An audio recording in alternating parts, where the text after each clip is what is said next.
Hi everyone, welcome to another X-Wing Initial Impressions video. This time I'm going to take a look at the living Starfighters, the Hyena Bomber for the Separatists. So this article went up today, so I'm kind of getting back on track to trying to get these out pretty close to the mark. It would have been out sooner today, but unfortunately someone crashed into my car this morning, so I've been trying to sort that out, and the dog was going crazy, waking the baby up from a nap, so Evie wasn't happy. Finally got her back to sleep and the dog decided to vomit everywhere, so fun day. But let's talk some X-Wing and you don't need to worry about my enjoyable day. So I'll throw it over to the other views. We can all see the important stuff. The Hyena class bomber. The model looks pretty sweet. It's a really good mix between like the TIE bomber model and the droids. It kind of has that progression, takes you in the direction. I remember when you see the droids and stuff for the first time, you can see the evolution in there, but it looks like a pretty cool model. I like the paint scheme. I haven't bothered doing any repaints or anything on the droids so far, and we'll see if I do or not. Then we get a look at the dial, and it is a hard ones on there, a white, so that's going to be interesting. Especially because it has a white one forwards. The one banks are red though. Then it has two Talon rolls, has two hards which are blue, two banks are white, two straight is blue, and a 2K turn. Then we have the threes. It doesn't have a three bank, which is pretty funky. It has a three hard, which is white, a three straight, which is blue, then a four straight and a five straight. So an interesting dial. Like the three bank is I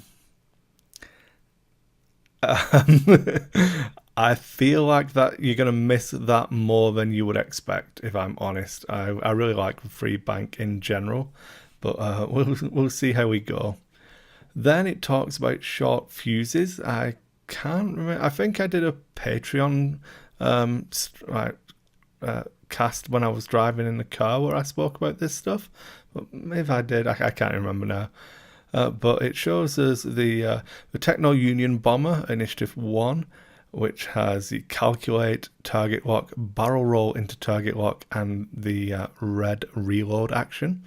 Then it shows network calculation, same as for the normal Vulture droids. We also have the Initiative 3 Separatist Bomber, so we keep the parity on initiative values there. We've already seen plasma torpedoes from the stream, but I'm going to open up the card anyway. It's worth noting how this is actually going to work. To me, it seems pretty simple, but we'll cover it anyway. So it is attack, target lock. So you need a target lock to do the attack. It is a 3 dice attack. It is the missile icon for range 2 and 3. So if you are at range 3, the defender does not receive an additional die, and it has 2 charges. Then you spend 1 charge, and during the neutralize results step, you can cancel crit results before hit results. And then if the attack hits, or after this attack hits, which is again still during the neutralize results step, which is step 4 of the attack, you get to lose 1 shield from the defender. Then you would proceed to the deal damage step, which is step 5, and then suffer damage. So this is a slight change to the first edition card, where if you hit, you dealt damage and then removed a shield. The shield comes off first now, which looks like the reason they've let you cancel crits before hits, so that you don't rip people's shields off and then the crit is the last damage they deal. So seems pretty balanced, but still good.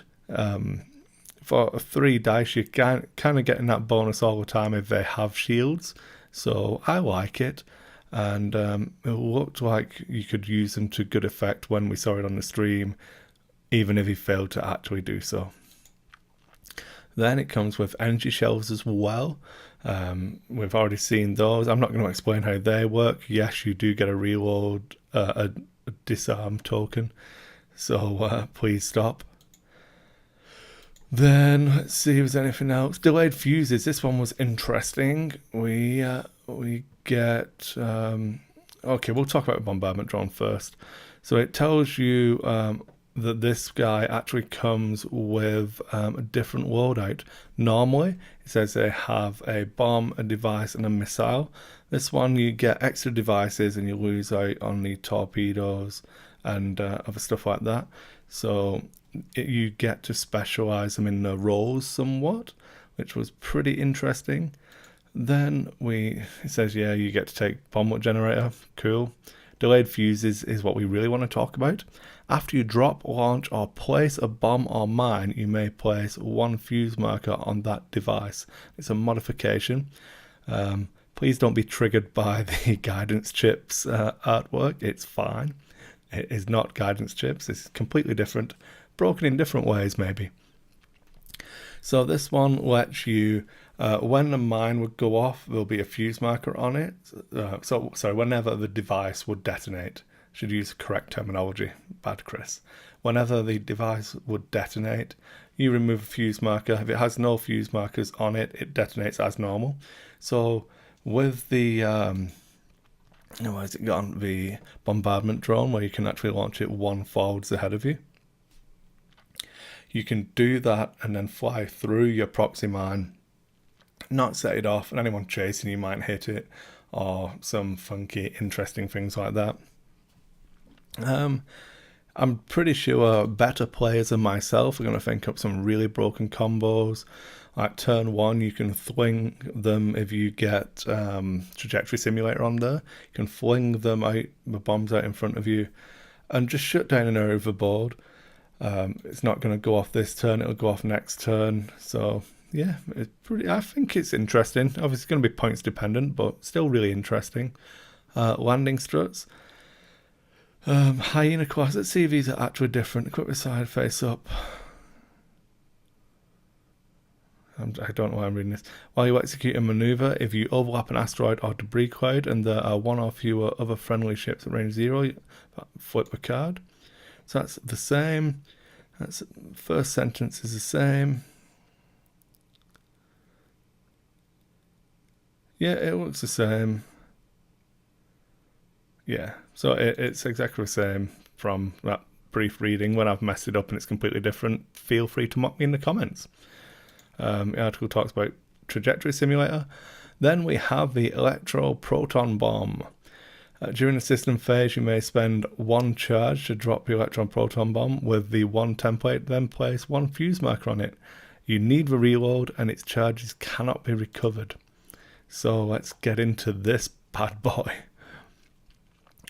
When one of these bombs detonates, each ship at range 0 to 2 rolls 4 attack die, losing a shield for each blank result, gaining an ion token for each damage, and taking one disarm token for each critical. And it's range 0 to 2.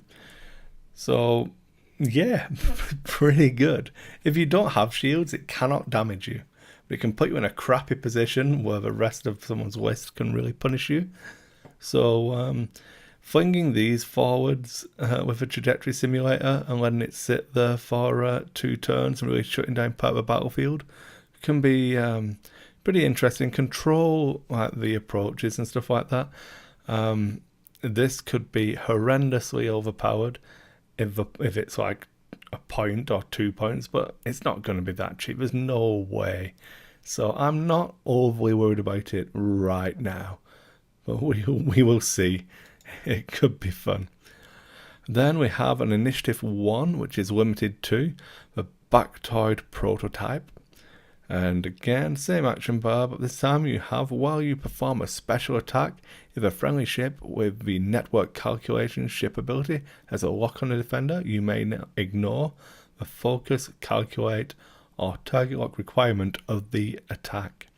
So you can get off your ordnance more reliably for Initiative 1 pilot. I don't know. I'm not 100%. The way I've been playing my Swarm was that I was calculating all of the time and just relying on straight dice, never really taking the target locks. These ones will obviously modify that playstyle. And I don't know if there's anything wrong with that, to be honest. Like, you can take your target lock on one ship and then fire off better missiles with these ones. But to be honest, I feel like you're gonna stick with energy shells anyway. So it does let you spend the calculate tokens, and as long as you have a lock, you can just fire energy shells from this. So it could be interesting, just as like an extra backup for health, or it allows you to take barrage rockets, which is interesting. Somebody else needs to have them locked, but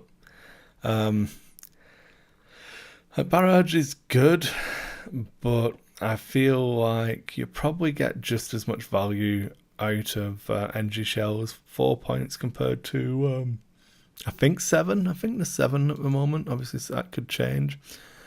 Diamond Baron missiles seemed interesting. Letting you do like splash damage on stuff. I don't know how I feel about these just yet. Like a 50-50 chance of doing some damage to people if you spend another charge. So you're gonna burn through them quicker. You can only trigger the ability once because it has 3 charges unless you reload it. Yeah, it seems okay, but again, this is going to be points dependent, right? I would probably pick energy shells over these, especially because of a target lock requirement. Then we have DBS 404, prevention protocols not found. We've seen this one in the other article, where if the attack hits, you must suffer a crit, but you get to use your primary as a blocker, but you're initiative 4. Yeah, I would have rather have seen this one being initiative 1, try and encourage people to bump into you, because you're going to end up bumping into them most of the time and not have any mods on your shot and still be suffering damage. If I was getting some form of modifier to this attack as well, I think it'd be really good. So it's probably balanced. Again, points dependent, but not going to be the first one I jump to. This one, however, DBS 32C, Droid Control Signal Relay. At the start of the engagement phase, you may spend 1 calculate token to perform a coordinate action. You cannot coordinate ships that do not have network calculation ability. So you get a free coordinate for spending a calculate, and you get it with perfect information at the start of the engagement phase. So all of those things we said earlier on about needing target locks and having a lower initiative, you can get this guy to get those target locks for you, no matter what initiative for people flying around. So really useful. It's got a red jam action, so we're going to have more use out of the Dark Eye probe droids. I can't call them the Dank 1 probe droids anymore. Has network calculations as well, but this one is going to be really interesting, and I believe they confirm that it comes with a tactical relay, so you can take this guy. Separatist Solitary, and it is TA-175. After a friendly ship at range 0 to 3 with a calculate on its action bar is destroyed, each friendly ship at range 0 to 3 with calculate in its action bar gains 1 calculate token. I think this guy is better than Kraken, because Kraken lets you take 3 tokens into the brawl. This guy lets you spend someone's tokens who they're shooting at. So you want to spend the person who they're shooting at's token anyway. He dies, he has a calculate on his action bar, and that bounces out to everybody else a calculate. And it's gaining the token, not performing the action. So you can have loads of calculate tokens this way. Yeah, it relies on you losing a ship, but to be honest, we're playing separatist droids here, so we're probably losing ships anyway. And if we're not, I feel like we're winning. So I don't know. I'm hoping that he's cheaper than Kraken, and if he is, I think we finally have some good competition in there. But we will see. Let me know what you all think in the comments. I'd love to see what your thoughts are. The other thing that was pretty good was this little tidbit here. So we are, let's count it out on the calendar. 1, 2, 3, 4 weeks away. 4 weeks away from Wave 4. So in what, June, July, August, yeah, in 9 months' time, they'll have released 4 waves for X-Wing. That's pretty quick from turnaround from September through to June. Then we should be getting the points adjustments and rebalancing for hyperspace. So this is a really exciting time for a game. I can't stress this enough. Whilst I've pretty much completed my competitive series for my own play, understand it's going strong for everybody else, and I'm really enjoying what's going on and all of that stuff. So yeah, let me know what events you're getting to, how you've enjoyed these changes to hyperspace, what you're looking forward to in Wave 4. And I've got to start doing this more often, guys, so please make sure if you enjoyed the content, give me a like, leave some comments. We get some back and forth going. I do check for comments and try and respond to all of them as much as I can. Also, if you wanted to support the content on Patreon, you can check out the Dice Hate Patreon page. We do give out some prizes and draws and stuff on there, and just throwing $1 really helps continue this content and supporting the podcast that I do as well. And I really appreciate all of that help. But the biggest help is obviously subscribe to the channel, tick the notifications box so you get the notifications. If you think you've subscribed, double check, because YouTube does unsubscribe people all the time because they hate content creators. I'm reliably informed. But yeah, let's all keep it going. We're going to try and get back on track with this content. I hope you've enjoyed this video, and sorry it was later than it used to be, but it's before a lot of the recent ones have been. So yeah, I feel like I'm doing well, and I'm enjoying X-Wing again. I hope you can all tell. I feel a lot more infused for it. Sorry I look like a pile of crap. I'm going to go and have a shower now and then go and play some Arkham Horror LCG. And I will see you on the next one.